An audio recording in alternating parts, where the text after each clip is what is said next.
Custom King Bully Bibs.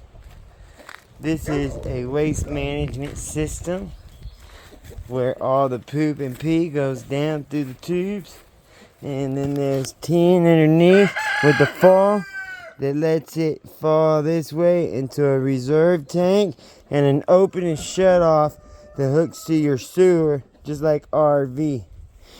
But you just spray it from that end with the water hose, and everything gravity feeds. This is my design, and this is my idea, and it goes with one of these kennels over here to sit on. They're 10 by 5, 10 by 10 by 5. Then I built this transformer, which I still got the winter gear on.